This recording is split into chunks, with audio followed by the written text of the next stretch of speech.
ഭാഷകളിലൂടെ, പ്രത്യേകിച്ച് തമിഴ്, മലയാളം, കന്നഡ, തെലുങ്ക് ഭാഷകളിലൂടെ അതിൻ്റെ പ്രചരണം നൽകുന്ന സമഗ്ര സംഭാവനയ്ക്കുള്ള പുരസ്കാരമാണ് ഹരിവരാസന പുരസ്കാരമായി നൽകി വരുന്നത്. സംഗീതമില്ലാതെ അയ്യപ്പനോടുള്ള ഭക്തിയുടെ ഒരു തലവും പൂർണ്ണമാകുന്നില്ല എന്ന് നമുക്കറിയാം.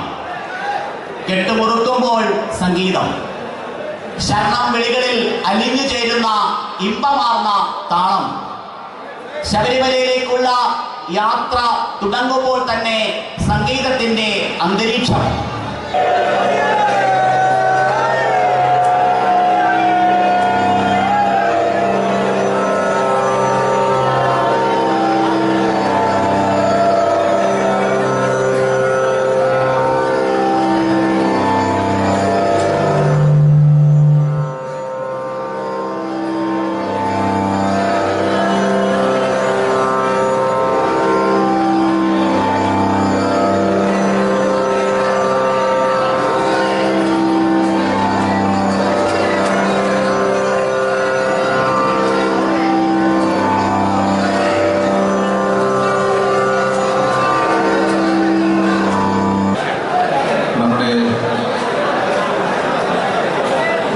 ഏറ്റവും പ്രധാനപ്പെട്ട ഒരു തീർത്ഥാടന കേന്ദ്രമായ ശബരിമലയിൽ ആ ശബരിമലയുടെ പ്രാധാന്യവും മനുഷ്യന്റെ നന്മയ്ക്ക് വേണ്ടിയും എഴുതുകയും പാടുകയും എല്ലാം ചെയ്ത വ്യക്തികളെ ആദരിക്കേണ്ടതിൻ്റെ അനിവാര്യത ബോധ്യപ്പെട്ടതുകൊണ്ടാണ് ഇത്തരമൊരു അവാർഡ് നൽകുന്നതിന് വേണ്ടി തീരുമാനിക്കുന്നത്.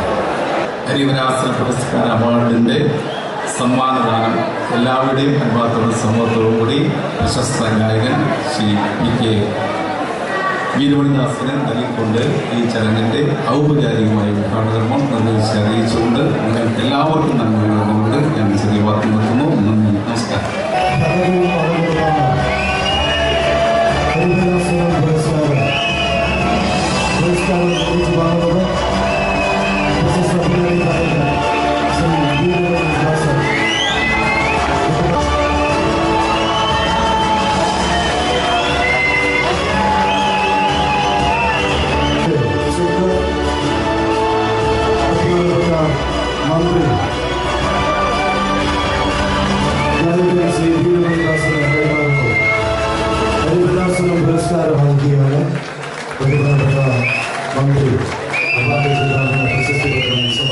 ഹരിവരാസനം അവാർഡ്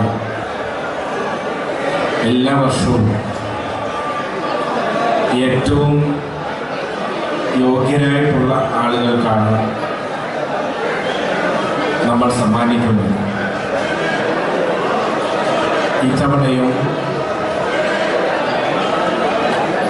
ഏറ്റവും ശ്രേഷ്ഠമായ കരങ്ങളിലേക്കാണ് ആ അവാർഡ് ഇപ്പോൾ ഏൽപ്പിച്ചിട്ടുള്ളത്. നിരവധി ഭാഷകളിലൂടെ സംഗീതത്തിന്, പ്രത്യേകിച്ച് അയ്യപ്പ ഭക്തി ഗാനങ്ങൾക്കുൾപ്പെടെ സംഭാവനകൾ ചെയ്ത ശ്രീ PK വീരമണിദാസിനെ ഈ അയ്യപ്പൻ്റെ പൂങ്കാവനത്തിൽ വെച്ച് ഈ അവാർഡ് നൽകുന്നതിൽ നമുക്കെല്ലാവർക്കും അഭിമാനമുണ്ട്. ഇതും സുഖവുമാക്കി മാറ്റിയിട്ടുള്ളത് ആദരണീയനായ നമ്മുടെ മന്ത്രി ഉൾപ്പെടെ. പക്ഷേ ഞങ്ങൾക്ക് വ്യക്തമായി ஹரிகரசுதன் ஐயன் ஐயப்பன் தன்னை நாடி வரக்கூடிய கோடிக்கணக்கான சுவாமிமார்களுக்கும் ஐயப்பன்மார்களுக்கும் மாளிகை புறங்களுக்கும் கன்னி சுவாமிகளுக்கும் தனது மேலான அருளை அள்ளி அள்ளி வழங்கி கொண்டிருக்கின்றான். வருடந்தோறும் இங்கே பெருகிக் கொண்டிருக்கும் கூட்டமே அதற்கு சாட்சி. மன்னன் களி தீர்த்தவனே சரணம் சரணம், மைந்தனாக வந்தவனே சரணம் சரணம், துளசி மணி மாலையது கவச்சம் கவச்சம்.